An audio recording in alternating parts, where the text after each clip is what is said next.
Hola a todos, hoy quiero hablarles de La Sociedad de los Poetas Muertos, una película que ha estado en mi lista de recomendaciones desde hace bastante tiempo, no porque no la haya visto antes, sino porque, vamos a ver, ya ustedes deben saber que si te gusta esta película tienes que ver esta otra. Y mi historia con este film es, creo que particular, aunque creo que mucha gente puede identificarse con ella, porque yo vi La Sociedad de los Poetas Muertos en su estreno. Yo tenía 10 años. Mi papá me llevó a verla. Él dijo, hay que ir a ver esta película que tiene un gran mensaje que tienes que recibir. Entonces fuimos. La película no me pareció mala, me pareció buena, pero vamos a ver. Esto es un éxito que sin duda que cualquier niño de 10 años va a querer verla. Sobre todo porque el título contiene 3 palabras que es imposible resistirse a ellas, ¿no? Sociedad, poetas y muertos. Entonces ya pueden imaginar lo que un chico de 10 años puede ver en este film, ¿no? Unos 2 semanas después, creo, algo así, yo estaba en 6º grado de primaria. Profesora de literatura, vayan a ver La Sociedad de los Poetas Muertos y hagan un análisis de la película. Oh, no. Y de nuevo, no es que la película me haya parecido mala, me pareció buena, pero que era pesada, era como un poquito horror y creo que el problema es que si bien la película no tiene escenas de sexo, violencia o drogas, es una película cuyo tema necesita madurez. Entonces, en ese sentido, creo que es muy temprano para un chico de 10 años ver este film. Creo que debes esperar un poquito, ¿no? Lo cómico es que al llegar a 7º grado, al año siguiente, primer año de educación secundaria, otra vez la profesora de literatura, otra profesora, hay que ver La Sociedad de los Poetas Muertos para hacer un análisis de la película. Oh, no, aquí vamos de nuevo. Y en 4º año de secundaria, el profesor de psicología también la mandó a ver. Y en 5º año creo que fue el profesor de educación cívica, algo así. Cuando llegué a la universidad yo dije, por fin, ya no hay que ver esta película de nuevo, pero el profesor de sociales 1 se empeñó en que el examen de sociales iba a tratar de La Sociedad de los Poetas Muertos. Entonces en un periodo de 6, 7 años vi la película unas 8, 9 veces y ya estaba hastiado del film. Entonces no fue sino hasta que estuve cerca de los 29, 30 años por allí, cuando finalmente ya de adulto la puedo ver y apreciar y digerir como se debe, sobre todo valorar por no solo el mensaje, sino los múltiples mensajes y múltiples temas que la película tiene.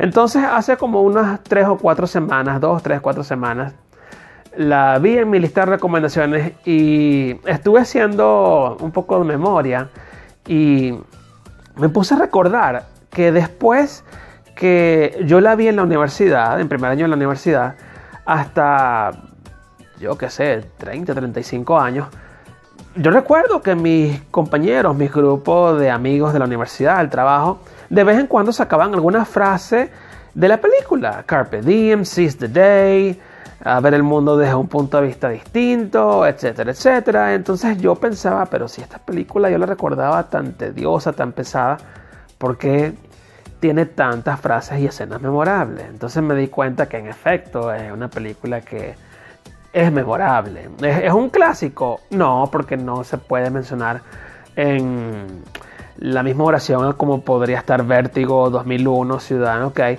Es una película extremadamente competente, ¿no? El director, Peter Weir, no estoy seguro de la pronunciación, él no ha hecho muchos films, pero las películas que hace son competentes, son extremadamente competentes. Master and Commander, Truman Show. Entonces son películas que están dentro de la misma línea de RoboCop, de las películas de Paul Verhoeven. Son películas muy bien hechas. Tienen buena actuación, buena dirección, buena cinematografía, buen soundtrack, buena edición, tiene frases memorables, tiene escenas memorables, entonces tiene todo el combo. Es como Depredador. Alien es un clásico, Depredador no tanto, pero Depredador es una película muy bien hecha. Entonces, vamos a ver.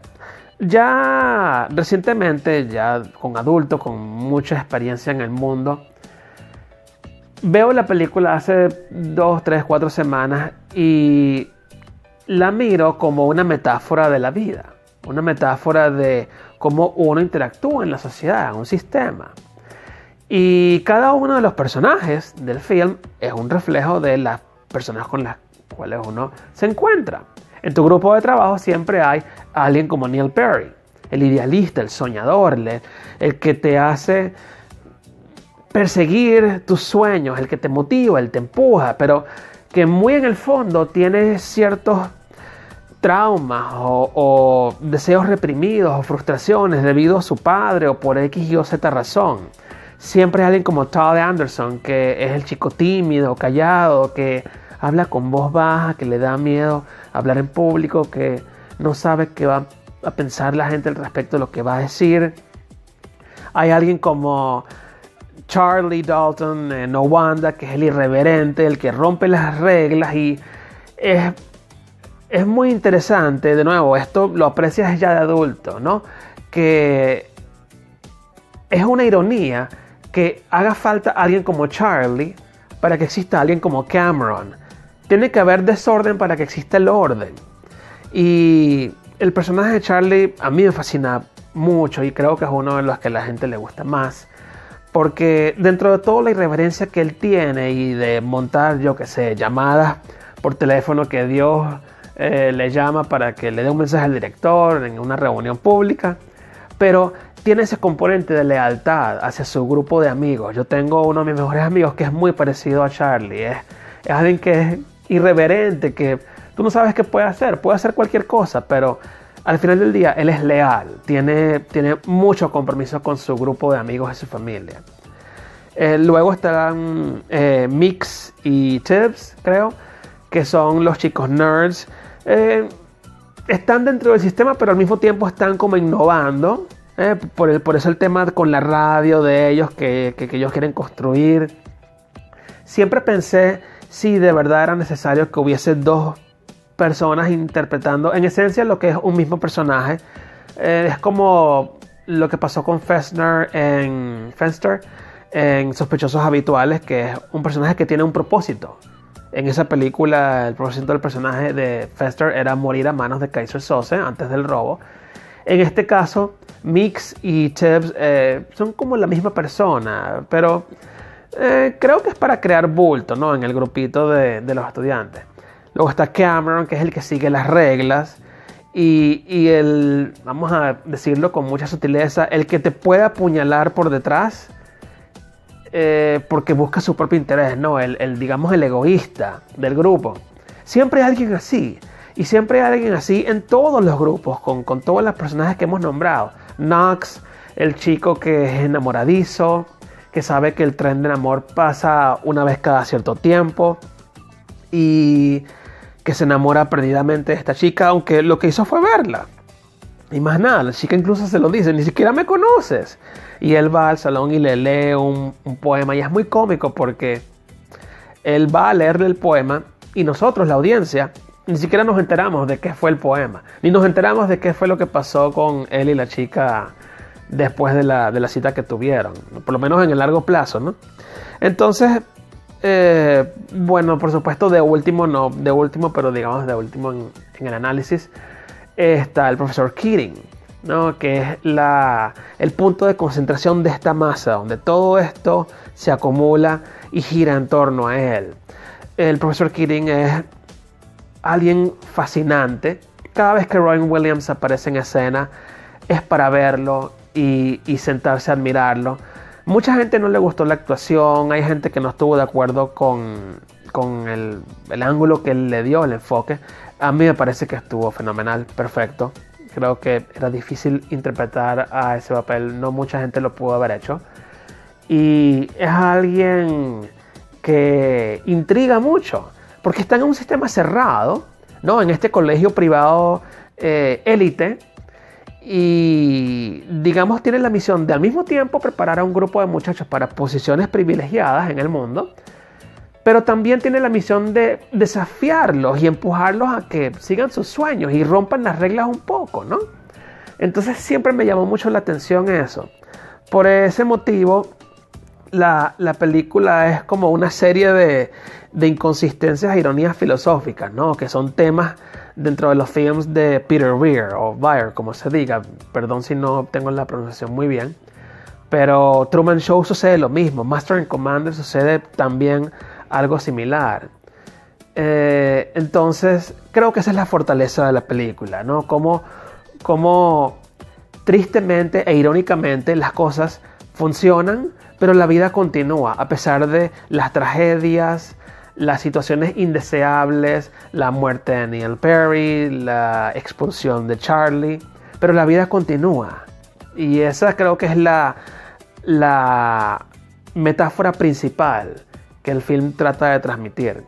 Un pequeño detalle, o varios pequeños detalles al respecto de la película que tomé ahorita, cuando las vi hace 2, 3, 4 semanas. Primero, lo primero que me vino a la mente cuando vi este film es, o fue mejor dicho, esta película yo creo que no podrían hacerla hoy en día. Y el motivo, no sé si piensan igual que yo, creo que es el asunto de la diversidad, ¿no? Es una película que por su ambiente, por la época en la cual se significa, la región, el noreste de Estados Unidos, todo el mundo es blanco. Yo no tengo ningún problema con eso, ninguno en absoluto. No hay minorías representadas, pero es simplemente el escenario donde se representa el film.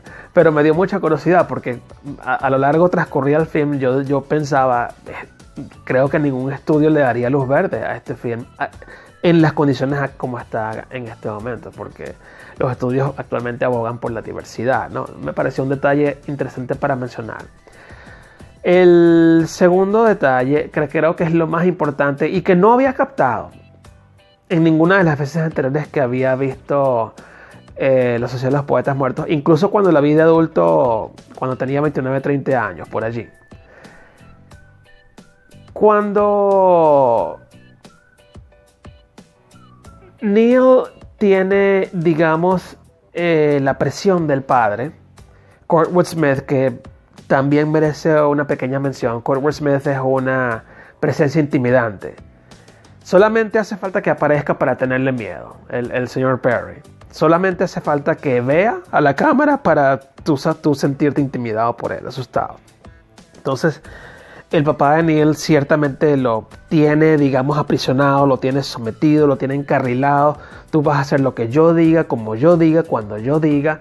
Y Neil quiere ser un actor, ¿no? Neil quiere seguir sus sueños. Y él es un hijo modelo, un hijo ejemplar, un excelente estudiante, pero tiene, digamos, este conflicto en su núcleo familiar. Entonces, no había observado, no me había dado cuenta en ninguna de las veces anteriores que vi este film, que cuando Neil tiene la conversación con su padre acerca de su papel en la obra de teatro, que el padre le dice que no vaya, y Neil va a hablar con el señor Keating, y el señor Keating le dice, pero ¿por qué no intentas hablar con tu padre? En la siguiente escena, ellos dos vuelven a reunirse ya en el salón, y Neil le dice, sí, ya hablé, no hay ningún problema, me va a dejar participar. Si ven la película con mucho detalle minucioso, van a darse cuenta que Neil está mintiendo. No me había dado cuenta de esto antes, pero es muy evidente de que está mintiendo. Y el profesor Keating se da cuenta y le queda la duda, pero lo aclara la noche del estreno de la obra de teatro, cuando va a abrazar a Neil y le dice, tienes el don.